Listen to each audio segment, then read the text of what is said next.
Government has lost over 2 billion rands in the 2023-2024 financial year due to civil claims over wrongful arrests. This was revealed by Police Minister Senzo Mchunu in a response to a written parliamentary question from Rise Mzansi's National Assembly caucus whip, Makashule Gana. Gana joins me now for a discussion. A very good afternoon to you, Mr. Gana. Thanks very much for your time. Give us a bit of background, perhaps, to your question, just how it came about. Thanks very much for your good afternoon to you. Good afternoon to the Newzroom Afrika viewers. So the background to the question is that when we do our work, even when we're doing the campaigning, when we are interacting with communities, these are some of the questions that come in terms of people being arrested, without any valid reasons and kept in jail for a long time without any prospect of ever being brought to court, and which leads to people, when they are released from jail, then suing the state for wrongful arrest. So what I was trying to establish from the police was to understand the extent to which this wrongful arrest, the prevalence of wrongful arrest within the police is, and the response from the minister was that over 4,000 cases or 4,000 individuals in South Africa have been wrongfully arrested, and those that have been able to lodge claims, the claims go over 2 billion rands. These are the claims that have been submitted against the police for wrongful arrest. So this is something that is very concerning, because when you look at it, part of the contributing factors in keeping people longer in jail that should not be in jail is the lack of investigative capacity.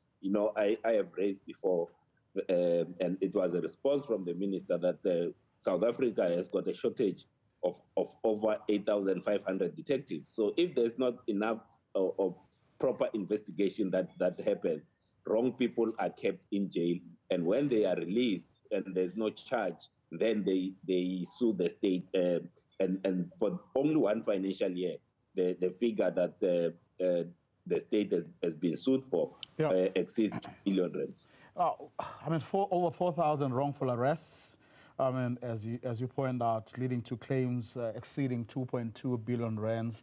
Concerning, you say, but did that answer come as a surprise to you? I did not expect the amount to be going into billions. I knew that the number of cases in terms of settlements, I was expecting a figure lower than that, and also in terms of wrongful arrests. Okay. So this figure, it's very, very concerning, and even the minister, the new minister, that does concede that this thing needs to be brought to a law, so that you don't have a continuation of wrongful arrest, because effectively what happens is that you are bleeding the money that's supposed to appoint more police officers, the money that's supposed to employ more detectives. It's going to almost correct the errors of the current police officials when they arrest wrong people that shouldn't be in jail, and they end up spending long time in jail. What are you going to do with the information? So next week, the minister and the police top brass are appearing before the portfolio committee. I've already spoken to the portfolio committee chairperson that one of the issues that must be kept on the agenda of the portfolio committee on a monthly and a quarterly basis is a report in terms of wrongful arrest, but also the amount of money that the state is paying out as a result of wrongful arrest, because we're almost there's a leakage. So the money is there, but it's not being used to keep South Africans safe. It's used to correct or to bail out the officers that just go and arrest people that shouldn't be arrested. Just before I let you go, I just want to take you back to something you said yesterday, and I want to understand whether I got you correctly. The leader of the EFF yesterday tabled a proposal of an ad hoc committee to probe extortion crimes, and Yes. you were opposed to that, saying that the portfolio committee can deal with this matter, and you argued that the composition of the committee, which is a multi-party committee, takes into account or is representative. I don't know if I'm summing you up correctly. Yes, you are. So what I argued against the motion that the leader of the EFF had tabled is that the 7th Parliament has just started. We have just constituted the Police Portfolio Committee. As the Portfolio Committee on Police, we assist with the matter of extortion. I mean, like next week, on the agenda of the Portfolio Committee, the big item it's around this particular matter. So I'm saying we have just established a Portfolio Committee now. Let's allow the Portfolio Committee to deal with this matter. And because whilst one accepts that there's an escalation in the incidences of extortion, to break these extortion rings is not a short term. You can't do it in like a 2-3 months thing. It needs a permanent committee to look at it on an ongoing basis. And that permanent committee exists in Parliament. That permanent committee is the Portfolio Committee on Police. An ad hoc committee that was being proposed was going to come to an end in November of this year. And that's something that we are saying as Rise Mzansi, that particular work can best be done in the Police Portfolio Committee, which includes members. It has got members of the ANC, members of MK, members of the EFF, GA, and everyone else.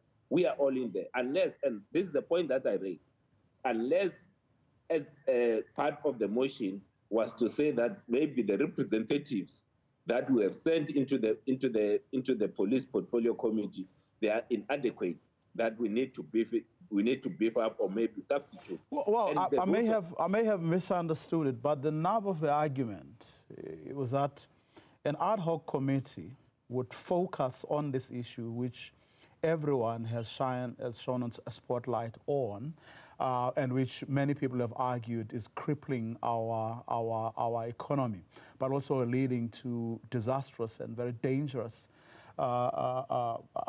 having very serious repercussions for, life and limb, but also property in this country. Yes. The argument being made is that an ad hoc committee would focus solely on this matter, and within a very short space of time be able to get everything, or whoever has any evidence within a very short space of time, bring that to light, and then recommendations would be made on which Parliament would act. So it was more the focus, the time is going to take, the focus it's going to have on a very urgent issue, which everybody agrees is the case with this one. So it wasn't about representativity. It wasn't about taking away the work, but this was also an acknowledgement that the Portfolio Committee on Police deals with a whole host of issues, whereas an ad hoc committee would deal specifically with this issue within a very short space of time. But you must understand that the Portfolio Committee deals with a whole host of issues, because even extortion is not a one-dimensional issue. Even when you say you are dealing with that issue, you'll have to deal with the other issues connected within the Portfolio Committee. And that's why ourselves as Rise Mzansi also, together with other parties, whether the DA, the ANC, and others, the IFP, we say that no, the Portfolio Committee on Police is adequately constituted to be able to look at this matter. That's what we are saying. That's why I said earlier that even next week the Portfolio Committee is starting to deal with this work, because if you start removing this particular work from the Portfolio Committee at the start of the parliamentary term, then you are basically showing it's a vote of no confidence in the ability of the Portfolio Committee to do its work, and we can't treat this. It's a very important issue that we're saying it needs a long-term committee. It almost needs a permanent committee to look at it, and that permanent committee is a portfolio committee on police. And this has got nothing to do with who you're friends with and who you're enemies with in the National Assembly. When I'm in the National Assembly, I'm here to represent South Africans. When I argue my point, I don't argue it depending on where it comes from. I argue it based on, given what the facts before us, what is the best thing that needs to be done? And at this moment, I'm not convinced that that particular motion is in the best interest of Parliament or the people of South Africa. Makashule Gana, thank you very much for your time this afternoon.